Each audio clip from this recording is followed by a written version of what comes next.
बिस्मिल्लाहिर्रहमानिर्रहीम, अस्सलाम वालेकुम। सैयद याह्या हुसैनी आप तमाम देखने वालों की खिदमत में एक बार फिर हाजिर है। तो जनाब, पाकिस्तान और वेस्ट इंडीज़ की क्रिकेट टीमों के दरमियान आईसीसी टेस्ट चैंपियनशिप 2025-27 के साइकिल में 2 टेस्ट पर मुश्तमिल सीरीज़ का पहला टेस्ट मैच अब से चंद घंटे के बाद ब्रायन लारा क्रिकेट स्टेडियम टरोबा में शुरू होने जा रहा है।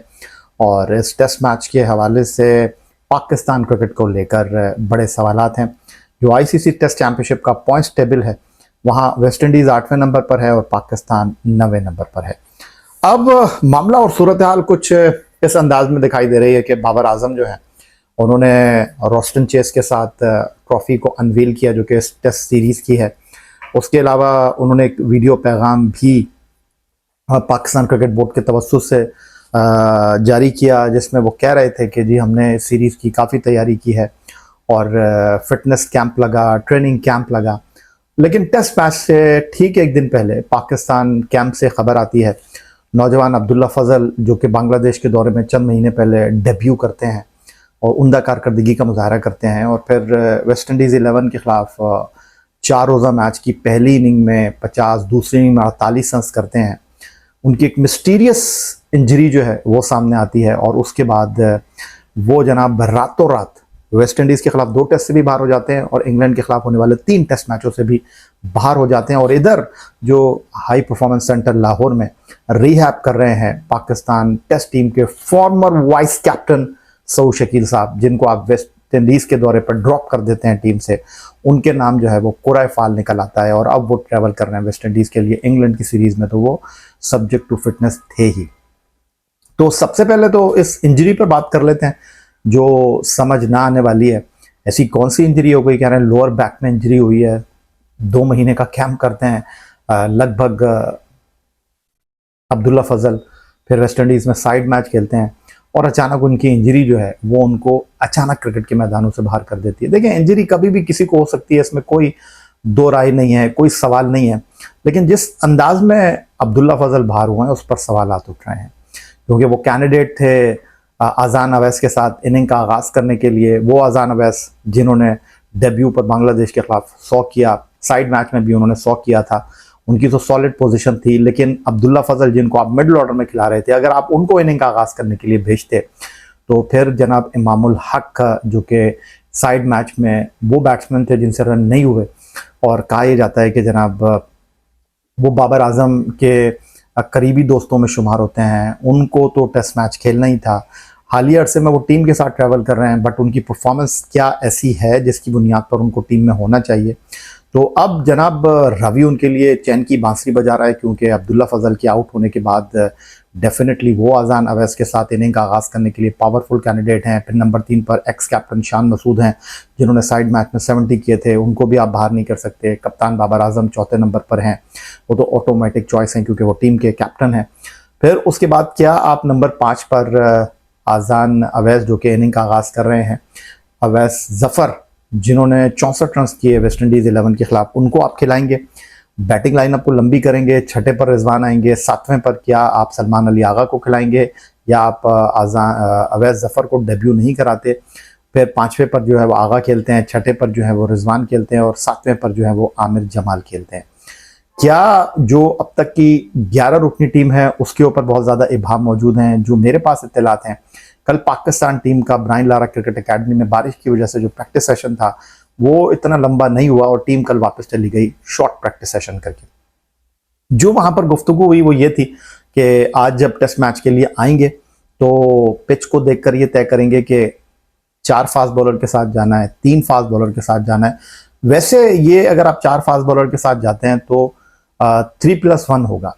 3+1 से मुराद यह है कि चौथे फास्ट बॉलर जो हैं वो मियाँ वाली के 30 साल के आमिर जमाल होंगे, जो कि ऑलराउंडर हैं।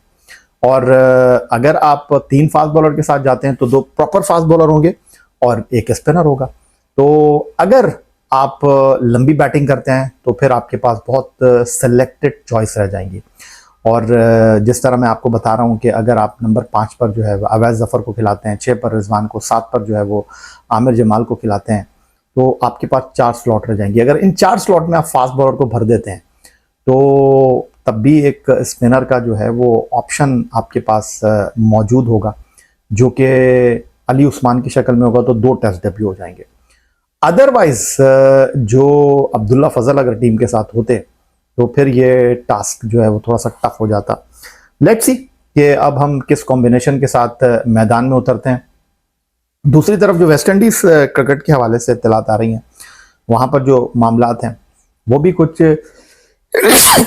माजरत, तो वो भी कुछ जो हैं वो इतने कंफर्टेबल नहीं है। खासतौर पर उनके जो हेड कोच हैं डैरेन सैमी, जो पेशावर ज़ल्मी के 2017 में कप्तान रहे पाकिस्तान सुपर लीग में, और फिर वो एज ए हेड कोच भी जिम्मेदारियां अदा कर रहे थे, वो कुछ नाला दिखाई दे रहे हैं।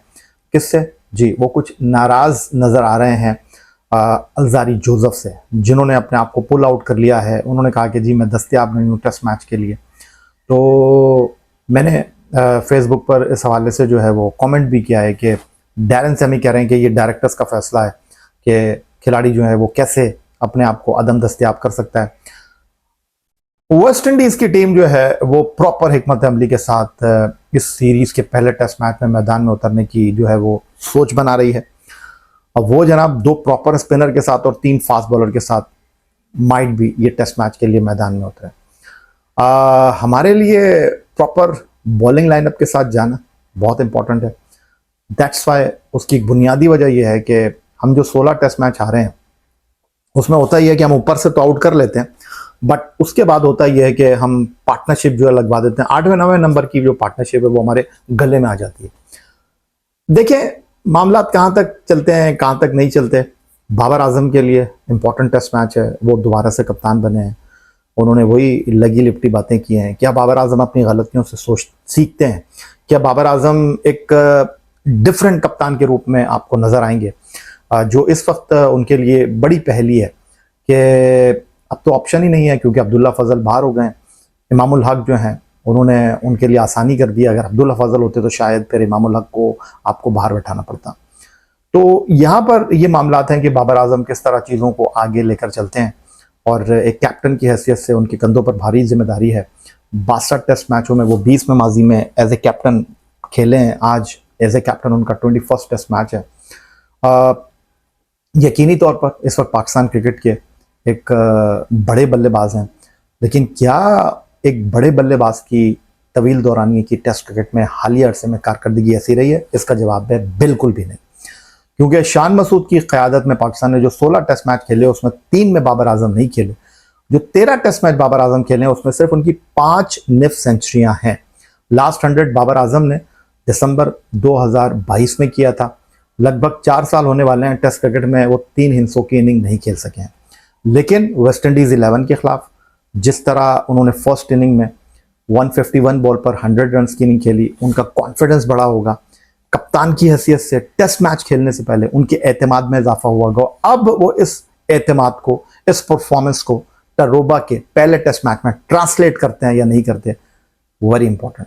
क्योंकि हमने देखा कि पाकिस्तान सुपर लीग में इस साल जब पेशावर ज़ल्मी की टीम चैंपियन बनी तो बाबर आजम ने बड़ी उम्दा कारकर्दगी का मुजाहरा किया, और लेकिन जब बांग्लादेश के खिलाफ शान मसूद की क़यादत में पाकिस्तान टीम टेस्ट मैच खेलने के लिए होती तो वहीं खड़े हुए थे। वो उनकी फॉर्म लगी हुई थी, लेकिन उस फॉर्म को उन्होंने ट्रांसलेट नहीं किया इंटरनेशनल क्रिकेट में।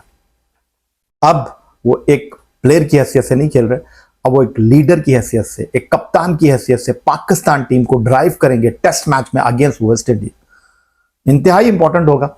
और अब बाबर आजम यकीनी तौर पर उनके लिए इस सीरीज के बाद जो इंग्लैंड में 3 टेस्ट मैचों की सीरीज है उससे निस्बतन ये आसान सीरीज है, क्योंकि हम 9वें नंबर पर, वेस्ट इंडीज 8वें नंबर पर है। तो यहाँ पर अगर बाबर आजम कामयाब होते हैं, क्योंकि मच अवेटेड विक्ट्री है टीम पाकिस्तान के लिए वेस्ट इंडीज़ में, चाहे टेस्ट मैच हो चाहे टेस्ट सीरीज़ हो, यहाँ अगर पाकिस्तान की टीम जो है वो कामयाबी हासिल करती है तो फिर यकीनी तौर पर एतमाद न सिर्फ टीम पाकिस्तान का बहाल होगा, as a captain Babar Azam भी यहाँ पर बड़े कॉन्फिडेंट हो जाएंगे, और क्रिकेट बोर्ड भी थोड़ा सुख का सांस लेगा कि उन्होंने शान को हटाकर बाबर को कप्तान बनाने का जो फैसला किया वो जनाब पे कर गया है। बट इसके लिए ऑल आउट जाना होगा।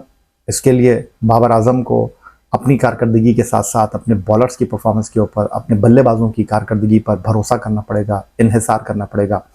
बगैर इसके चीज़ें आगे नहीं बढ़ेंगी। लेकिन ये सब कुछ कहने में तो बहुत आसान है, बोलने में तो बहुत अच्छा लग रहा है, लेकिन ग्राउंड में परफॉर्मेंस के हवाले से इतना आसान दिखाई नहीं दे रहा।